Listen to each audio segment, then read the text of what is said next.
नमस्कार विद्यार्थियों। आज मैं आपके सामने और एक विषय लेकर आया हूँ और इस विषय के महत्व विद्यार्थी जीवन में बहुत विशेष होता है।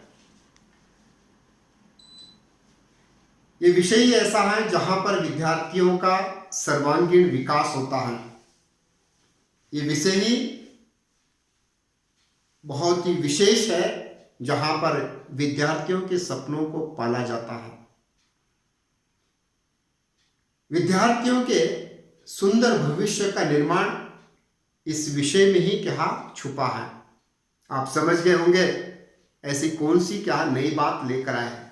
जहाँ तक मैं समझता हूँ इस धरती पर नया विषय कौन सा भी नहीं बेटा, वही विषय है जिसको लेकर फिर से हम लोग एक नई दृष्टि के द्वारा देखने के लिए कोशिश कर रहे हैं। आपको समझ में आया होगा, आज तक अलग अलग विषयों को लेकर हमने चर्चाएं की। आज विद्यालय को लेकर के चंद बातें आपके सामने बांट लेना है।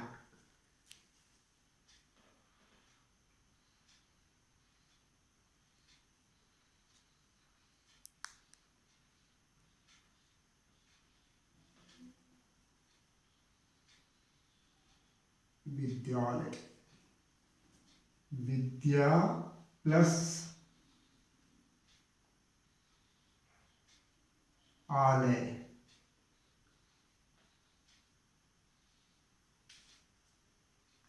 विद्या यानी गुणवत्ता की शिक्षा मानी जाती है, क्वालिटी बेस्ड एजुकेशन। और आलय का अर्थ है घर, निवास स्थल, जहां विद्या देवी सरस्वती रहती है। इसलिए विद्यालय में विद्यार्थियों को प्रवेश देने से पहले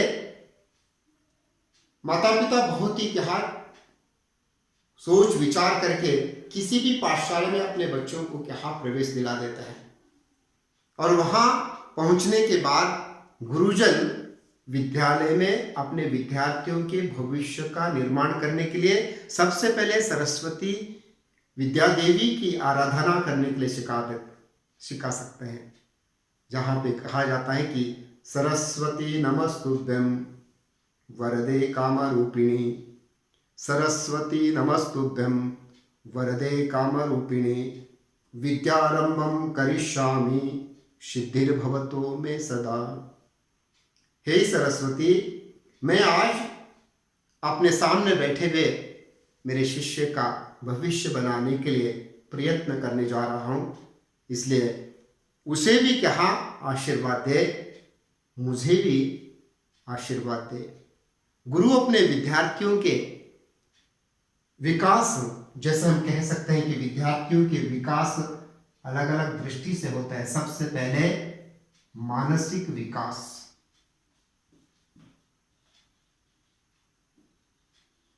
मानसिक विकास।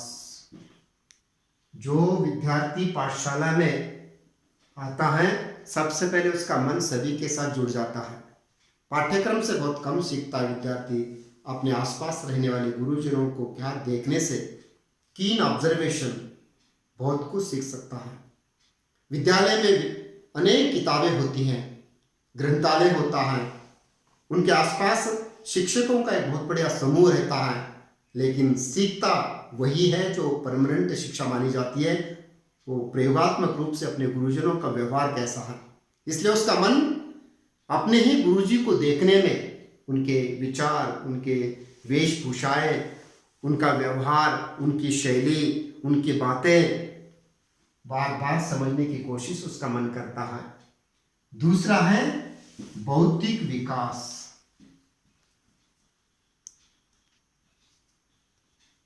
बौद्धिक विकास, प्रत्येक विद्यार्थी जन्मजात प्रतिभाशाली होता है, कोई विद्यार्थी बुद्धिहीन नहीं होता है। उसमें छुपी हुई प्रतिभा को यदि हम बाहर लाना है तो उसे परिश्रम करने के लिए एक बहुत अच्छी योजना बनाकर उसे अपने पास बिठा लेकर प्रोत्साहनदायक बातें करते करते उसे हमें उसके बुद्धि को विकसित करना पड़ता है। इसलिए विद्यार्थी की जो बौद्धिक विकास की बातें होती है, अनेक देश विदेश में जो विज्ञानियों का निर्माण हो गया, वहाँ आसपास पढ़ाने वाले गुरुजनों की क्या बौद्धिक क्षमता बहुत ही श्रेष्ठ थी। उनके विचार स्पष्ट थे। कभी कभी हमारे ही संस्था के पूज्य डॉक्टर शरण बसोप्पा अप्पा जी का कहना है कि और ना विदेशों में जाकर जब विद्यार्थी पढ़ते हैं तो वहाँ विद्यार्थियों के आसपास रहने वाले गुरु नोबेल अवार्डी होता है। यानी विचार गुरु के बहुत ही श्रेष्ठ रहता है। जहाँ गुरु के विचार श्रेष्ठ है वहाँ पर विद्यार्थी की बौद्धिक विकास की बातें हमें उस प्रक्रिया को समझने में आसानी हो सकती है कि ये विद्यार्थी बौद्धिक दृष्टि से इतना श्रेष्ठ क्यों हो गया। तभी तो कहा जाता है कि एक विज्ञानी बनता है, एक वैद्य बनता है, एक नेता बनता है, एक सैनिक बनता है, एक चित्रकार बनता है, एक संगीतकार बनता है, तो एक खेलकूद के मैदान में नाम कमा देता है। ऐसी ही विद्या आज भारत में, विशेषतः कर्नाटक में कलबुर्गी में शरण बसवेश्वर रेसिडेंशियल पब्लिक स्कूल के नाम से और शरण बसवेश्वर रेसिडेंशियल पदवी पूर्व कॉलेज के नाम से जो जाना जाता है, इसमें आने वाले विद्यार्थियों के भविष्य आज उज्जवल हो चुके हैं। प्रत्येक क्षेत्र में यहाँ जो अध्ययन किया विद्यार्थी आज सेवानिरत है। और जरूर ऐसे विद्यार्थियों को अपने विद्यालय की बातें आज भी याद आती है, क्योंकि मेरे विद्यालय में मुझे जीवन का क्या एक सीख हमारे गुरुजनों ने दिया। वहाँ पे मौलिक शिक्षा दी गई, जहाँ पर जीवन के मूल्यों को लेकर पढ़ाया नहीं जा सकता, वो विद्यालय नहीं माना जाता है। सत्य है, प्रेम है, त्याग है, तपस्या है, श्रमशीलता है, ये सभी बातें बहुत विशेष होती है। विद्यार्थी की प्रारंभिक अवस्था में जो बुद्धि का विकास होते रहता, वहीं पर जीवन के मूल्यों को वो प्रैक्टिकली सीख सकता है अपने गुरुजनों से। तीसरी बात है बौद्धिक विकास के बाद शारीरिक विकास।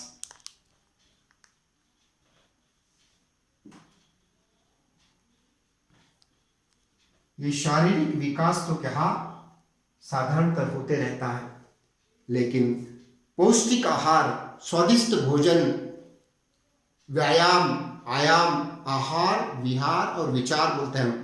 आहार, विहार और विचार। यहाँ के पाठशाला के छात्रावास में जो विद्यार्थियों को स्वादिष्ट भोजन दिया जाता, उससे उसका शरीर विकसित होता रहता है। सुबह 4 बजे से लेकर 6 बजे तक खेल के मैदान में जो विद्यार्थी खेलने जाते हैं, व्यायाम करते हैं, तो उनका शारीरिक जो रूप होता है बहुत ही सुदृढ़ माना जाता है। फुटबॉल खेलने से बच्चा बहुत शक्तिशाली हो सकता है। कुरान, भगवत गीता, बाइबल, त्रिपिटिका तो पढ़ना है, शास्त्रों का अध्ययन तो करना है, ऋग्वेदों को समझना है, लेकिन खेलकूद के मैदान में खेलना है। तभी विद्यार्थी शारीरिक दृष्टि से मजबूत बनता है। चाहे वो फुटबॉल खेले, चाहे वॉलीबॉल खेले, चाहे थ्रोबॉल खेले, या कह सकते हैं इंडोर और आउटडोर के जो खेल होते हैं उसमें जरूर विद्यार्थी का शारीरिक विकास होते रहता है। ऐसे ही विद्यालय में विद्यार्थी का त्रिगुणात्मक विकास होता है। जो चौथी बात है विशेष आध्यात्मिक विकास।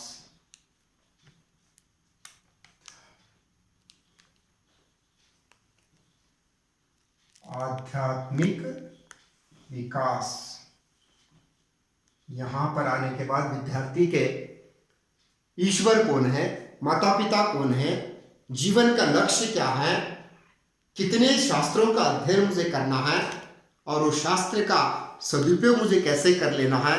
एक आध एग्जाम्पल यदि मुझे देने की आवश्यकता आज पड़ती है।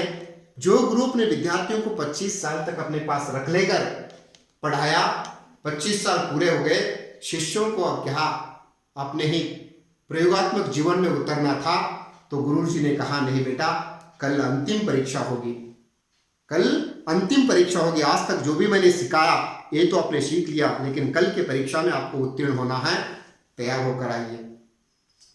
तीनों विद्यार्थी हंसते खेलते घर गए। चलो कल अंतिम परीक्षा है, फाइनल एग्जाम है, ऐसे सोचकर रेडी होकर क्या सुबह 10 बजे गुरुजी के पास पहुंचना था। गुरु रात में ही इनकी परीक्षा की तैयारी प्रश्न पत्रियों के द्वारा नहीं किया, रात के अंधेरे में रास्ते में जाकर उनके रास्ते में जो चलते तीनों विद्यार्थी गुरु के पास आने वाले थे, पूरे रास्तों पर कांटे डाल के रख दिया। सुबह होते ही जल्दी से जल्दी उठकर शुद्ध होकर प्रार्थनाएं कर कर विद्यार्थियों का गुरु के पास आना प्रारंभ हो गया। और पहला विद्यार्थी रास्ते में आते आते पैरों में कांटे चुभा लेकर गुरु के पास सबसे पहले पहुंच गया, समय की पाबंदी। दूसरा भी आया, जल्दी जाना, ऐसे सोचते सोचते पैरों में थोड़े से कांटे चुभा लिया, लेकिन पहुंच गया गुरु के पास। तीसरा विद्यार्थी जैसे आ रहा था, रास्तों पे जो भरे हुए कांटों को देखा, उसका मन बदल गया। सोचने लगा, किसने ऐसे रास्तों में कांटे डाल के रखा जिनके पैरों में चुभने के बाद उसका परिणाम क्या हो सकता है। मुझे आज देर होगी परवाह नहीं, मेरे गुरुजी ने मुझे आज पास करे या नापास करे, लेकिन मुझे ये कांटे निकाल कर बाजू में डालना है। सारे कांटे निकाल कर शुद्ध यानी रास्ते को साफ सुथरा करके पहुंच गया। गुरु प्रतीक्षा में बैठे थे। क्यों बेटा इतनी देरी? क्षमा कीजिए गुरुजी, मुझे आने में आज देरी हो गई, क्योंकि रास्ते में बहुत कांटे पड़े थे, वो कांटे निकाल कर आने में मुझे क्या देरी हो गई। तब गुरु ने पहले और दूसरे विद्यार्थी से कहा, आप दोनों फेल है और ये पास है। इसलिए अक्सर कहा जाता है कि परीक्षा के अंतिम परिणाम आने के बाद हम भविष्य में कैसे जी सकते हैं, धन दौलत कैसे कमा सकते हैं, ऐश आराम की जिंदगानी कैसे जी सकते हैं, ये बात एक और है। लेकिन किसी के भले के लिए शिक्षा मिली तो वो मात्र शिक्षा होती है। वही विद्यालय श्रेष्ठ है जहां पे किसी के दुख दर्द को समझने की शिक्षा दी जाती है। इसलिए दोड्डप्पा अप्पा जी ने ये सोच विचार करके गुलबर्गा में कहा, इस संस्था की नींव रखी 100 साल पहले। डॉक्टर एपीजे अब्दुल कलाम भी आए तो इस संस्था से प्रभावित होकर वापस राष्ट्रपति भवन में जाकर एक रुद्राक्ष का पौधा भी लगाया।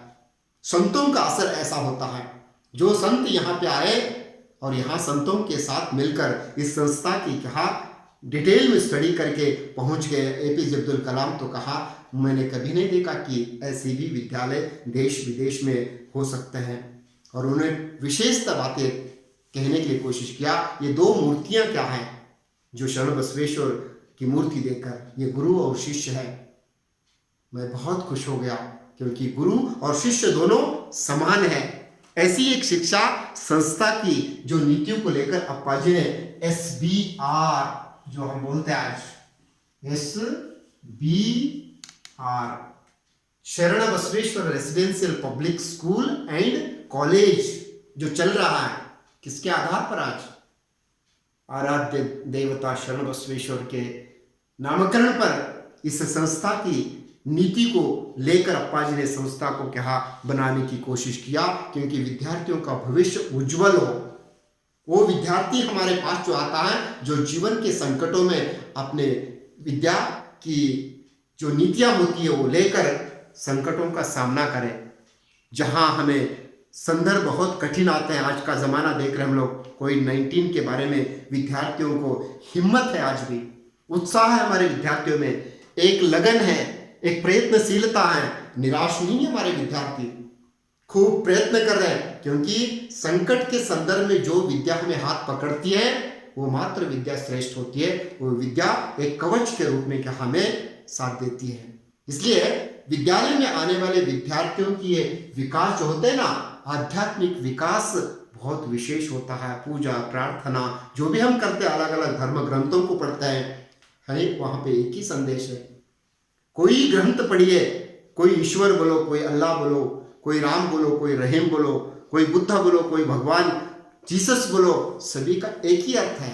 जहां पर सभी धर्मों के ग्रंथों का निचोड़ लेकर गुरुजन अपने विद्यार्थी के भविष्य को बनाते हैं, वो विद्या सर्वोत्कृष्ट मानी जाती है। इसलिए अंत में एक दृष्टांत मुझे याद आता है, और एक गुरुजी ने जो बहुत अच्छी बात कही। दो विद्यार्थियों को लेकर आयुर्वेदिक के महान गुरु पढ़ा रहे थे। पढ़ते पढ़ते पढ़ते 20-22 साल जो भी हो गए, उपाधियां डिग्रियां देनी थी उनको। फिर से एक फाइनल एग्जाम, जैसे आजकल नीट का फाइनल एग्जाम होता है, थ्योरी का फाइनल एग्जाम होता है, JEE का जो फाइनल एग्जाम होता है, वैसे ही तब के जमाने में भी गुरु ने एक और एग्जाम है बेटा कल फाइनल। विद्यार्थियों ने कहा जी सर हम रेडी हैं। रेडी होकर आने से पहले गुरु ने अपने दो शिष्यों से दो बातें कही। तुम्हें आयुर्वेद पढ़कर आज सारे ग्रंथों का क्या अध्ययन प्राप्त किया। एक शब्द है, तुम्हें क्या बुखार के लिए, टेम्परेचर के लिए दवा बना लेकर आना खुद।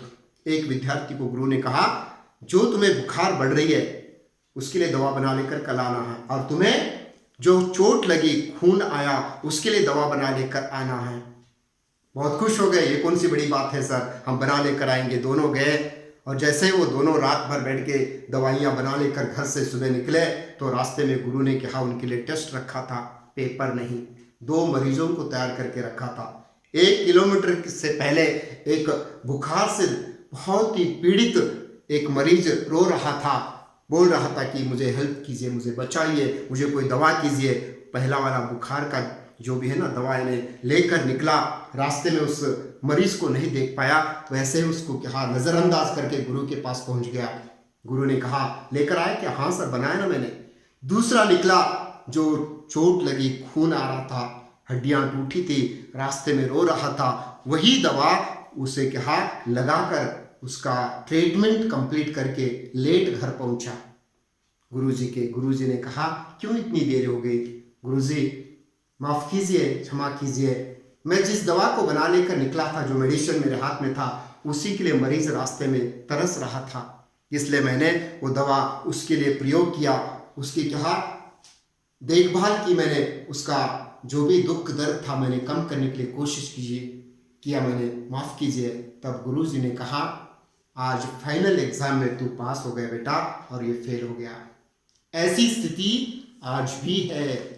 इसलिए प्रिय विद्यार्थियों, मुझे केवल ये कहना है, शरण बसवेश्वर रेसिडेंशियल पब्लिक स्कूल में जो भी विद्यार्थी पढ़कर आज देश विदेश में डॉक्टर, इंजीनियर, साइंटिस्ट, नेता, व्यापारी, सैनिक, संगीतकार, चित्रकार, हर एक क्षेत्र में जो सेवा निरत है, उनके पीछे बहुत बड़ी क्या एक कोशिश है संस्था के विद्या भंडारी अप्पा जी।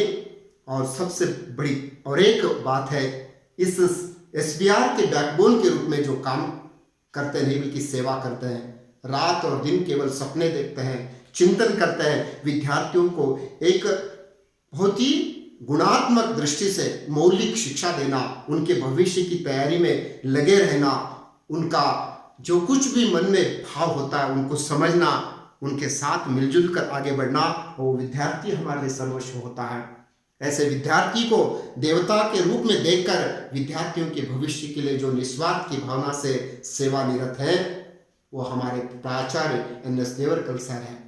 इसलिए एक विद्यालय को समझने के लिए केवल इमारतें मत देखिए, एक विद्यालय को देखने से केवल गार्डन, बाग बगीचा देखने से फाइनल नहीं हो सकता है। एक विद्यालय में केवल लैबोरेटरीज, ग्रंथालय, हॉस्टल, अनेक सुविधाएं तो होती हैं, ये केवल मात्र बाहरी सुविधा है, जहाँ पर सद्गुणी, सदाचारी, निस्वार्थी, ईमानदार गुरु और प्राचार्य और संस्था के संरक्षक नहीं होते, वो विद्या संस्था विद्यार्थियों के भविष्य देने में असफल हो सकता है। इसलिए प्रिय विद्यार्थियों, आने वाले कल के नीट JEE थ्योरी के एग्जाम में ईश्वर की कृपा से आपका रिजल्ट बहुत अच्छा हो। माता पिता का आशीर्वाद दीजिए, संस्था को मत भूलिए, क्योंकि विद्यालय में जो आकर आप बाहर निकल रहे विद्या के गुणी समझदार गुरु अक्सर आपके साथ रहता है। कहीं भी जाइए आप सुखी रहे, यही विद्यार्थियों के पीछे